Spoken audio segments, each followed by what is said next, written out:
Man humiliates black woman on plane, then realizes too late who's behind him.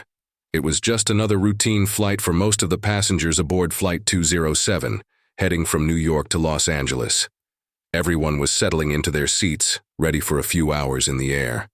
However, for one man, this flight would change his life forever. A seemingly ordinary man, dressed in business attire, made his way to his seat in first class. He had no idea that his judgmental attitude and harsh words would soon lead to an unexpected encounter, one that would leave him speechless. As he sat down, he noticed a black woman in the row behind him. She appeared calm, confident, and in a good mood, but that didn't stop him from making a snide comment. The woman, dressed simply in a casual jacket and jeans, had caught the man's eye. He couldn't resist the urge to make a remark. He assumed she was flying economy, perhaps out of place in first class, and he made a rude comment under his breath. Little did he know, the woman he was insulting wasn't just anyone. She wasn't an ordinary passenger. She was someone with a significant connection to the world, someone who could easily turn his entire world upside down. But at that moment, the man had no idea just how big of a mistake he had made. The man, a middle-aged corporate professional named Richard, had boarded the plane with a clear mission: get to Los Angeles, attend a meeting, and make sure everything was going according to plan. He had been flying for years and always preferred the comfort of first class. It was a routine he'd grown accustomed to. As the plane took off, he settled in, pulled out his laptop, and started going over his work. Meanwhile, the woman sitting behind him, a woman named Monica, was relaxing in her seat, preparing for a quiet flight. Monica was a successful entrepreneur in her own right, an advocate for social justice, and a well-respected public figure. She had earned her seat in first class through years of hard work and accomplishments, but none of that was apparent to Richard. He only saw what he assumed was a woman of modest means. As the flight began to ascend, Richard turned to the flight attendant to ask for a drink, when his eyes casually glanced back at Monica. There was a momentary hesitation. In his mind, she didn't look like someone who belonged in first class. Her attire was simple, and she didn't have the air of wealth that others around him had. In his arrogance, Richard began to judge her. "Well, you certainly don't belong here," Richard muttered under his breath, just loud enough for Monica to hear. Monica froze for a moment, shocked by his rude comment, but rather than confront him right away, she decided to keep her composure. She could tell he had no idea who she was, and frankly, she wasn't in the mood to educate him. But his words stung, and she knew she would respond, just not in the way he expected. Richard went back to his work, his attitude still unimpressed by the woman behind him. He had no idea how mistaken he was. Monica wasn't just any ordinary woman. She was a powerful figure with a long history of philanthropic work, a trailblazer in her field. But for Richard, she was just another passenger who didn't fit the mold he had created in his mind. As the flight continued, Richard couldn't help but glance back occasionally at Monica, still judging her silently. He assumed she was a gold digger, or someone who had somehow snuck into first class without the means to truly afford it. His assumptions about her began to grow more contemptuous. After a while, Monica stood up to go to the restroom, and Richard, feeling bold, leaned over and made another rude comment to the flight attendant, unaware that Monica could hear him. "She doesn't belong up here," he said, his voice dripping with judgment. "Just look at her. She doesn't belong in first class."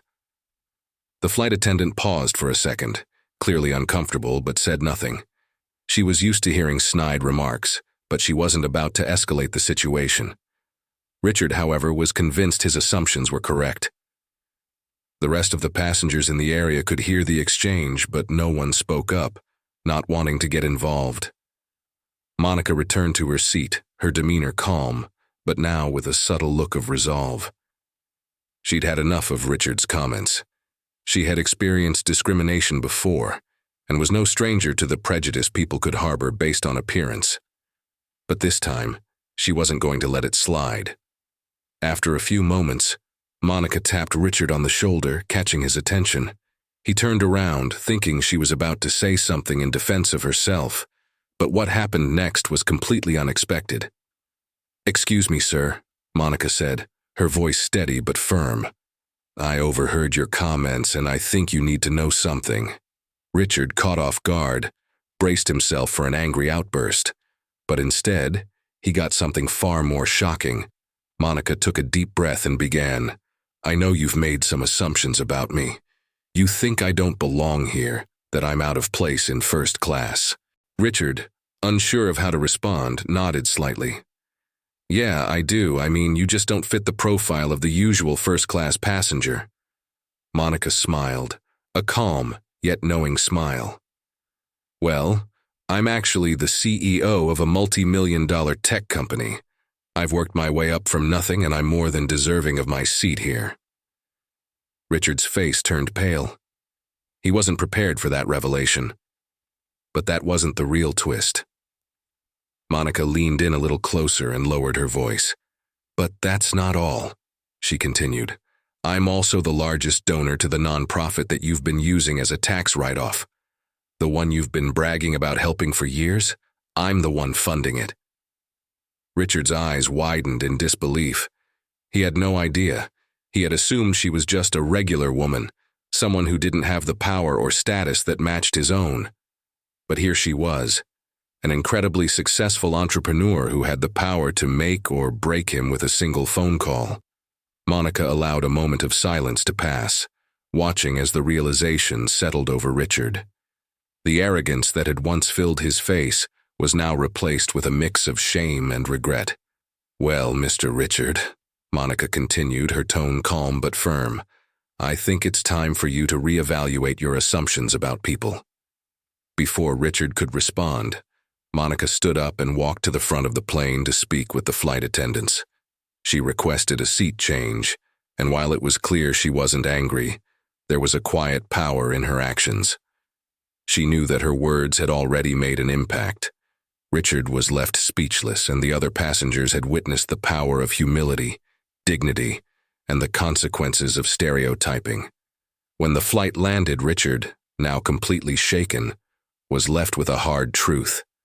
The woman he had ridiculed had the power to expose him, to bring down his reputation, and to make his life very difficult.